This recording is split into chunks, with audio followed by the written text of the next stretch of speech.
Direct expense का question है, नया टॉपिक चालू करते हैं। सुनो ध्यान से। अब क्या है, कॉस्ट सीट में आपने प्राइम कॉस्ट का 3 बाइफर्केशन किया है, मटेरियल, लेबर और डायरेक्ट एक्सपेंस। ये जनरली डायरेक्ट एक्सपेंस बहुत कम आता था, इसका परसेंटेज भी होल्डिंग बहुत कम है। अभी स्टार्ट करके अभी ख़त्म कर दूंगा, बहुत बड़ा नहीं है ये चीज़। बट डायरेक्ट एक्सपेंस क्या है पता सुनना तो पड़ेगा, पता तो करना पड़ेगा कि है क्या चीज़, भले आपके एग्जाम में बहुत विटल रोल प्ले नहीं करता। ठीक है, ये डायरेक्ट एक्सपेंस क्या है सुनो। ऐसा एक्सपेंसेस जो किसी भी पर्टिकुलर प्रोडक्ट, ऑपरेशन या सर्विस से डायरेक्टली रिलेटेड है बट मटेरियल और लेबर नहीं है।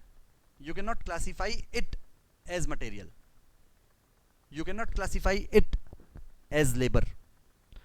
डायरेक्ट एक्सपेंसेस जो है, डायरेक्ट एक्सपेंसेस आपका ऐसा एक्सपेंसेस है जो आपके प्रोडक्ट और ऑपरेशन से जुड़ने वाला तो है, उससे रिलेटेड है। आप उसको ये नहीं बोल सकते कि ये इनडायरेक्टली रिलेटेड है, ये तो डायरेक्टली रिलेटेड है, बट उसको मटेरियल में क्लासीफाई नहीं कर सकते हो आप, और एम्प्लॉय कॉस्ट में क्लासीफाई नहीं कर सकते आप। तो उसके लिए एक अलग हेड बनाया गया, डायरेक्ट एक्सपेंसेस। बात समझ में आई सभी को? तो डायरेक्ट एक्सपेंसेस उसका हेड बना, मतलब ये डायरेक्ट एक्सपेंसेस है तो वो प्राइम कॉस्ट का पार्ट बन जाता है। और ऐसे और जितने भी एक्सपेंसेस होते हैं उसके अलावा जो डायरेक्टली रिलेटेड नहीं होते उसको अपन इनडायरेक्ट एक्सपेंसेस में क्लासीफाई करते हैं। ये बात समझ में आया सभी को अच्छे से? डन। तो ये डायरेक्ट एक्सपेंस क्या होता है उसका एक सिंपल एग्जाम्पल जो है वो आपका अभी चालू होगा। देखो,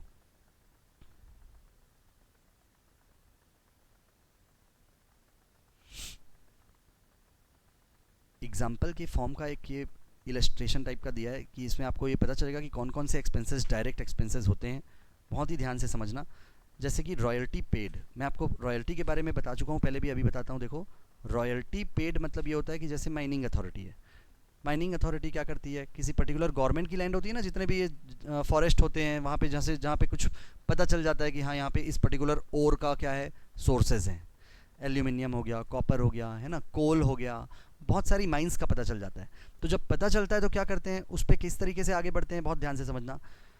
वो एरिया किसकी, गवर्नमेंट की। उस गवर्नमेंट से परमिशन लिया जाता है कि हम उस एरिया में क्या करेंगे, ब्लास्टिंग करेंगे और ओवरबर्डन रिमूव करके उस ओर को क्या करेंगे, वहाँ से निकालेंगे। भले ही निकाल करके गवर्नमेंट अपने अंडर उसमें ले लेती है, ओनरशिप में, बट निकाल करके उसका यूटिलाइजेशन तो होगा, तो उसको निकालने की कॉस्ट भी कौन देगी, फिर गवर्नमेंट देगी।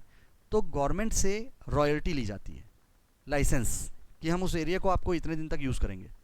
दूसरा एग्जाम्पल, जैसे गंगरेल डैम है, गंगरेल डैम में क्या किया गया, बहुत सी वाटर स्पोर्ट्स एक्टिविटी कराई जाती है, बोट्स चलाई जाती है, वहाँ पे बहुत सारी राइडिंग्स होती हैं।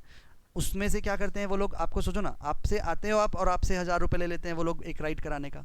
तो they are using the sources of government and collecting money from you. So government कैसे खाली बैठ सकती है, चुपचाप रह सकती है क्या? गवर्नमेंट बोलेगी ना मेरे को पैसे दो। तो वो लोग क्या करते हैं, गवर्नमेंट से लीज में ले लेते हैं उतना एरिया, मतलब गवर्नमेंट ने उस वाटर के उतने एरिया को उन लोगों को लीज पे दे दिया कि you may what operate water sports activity in this area and collect fair from people.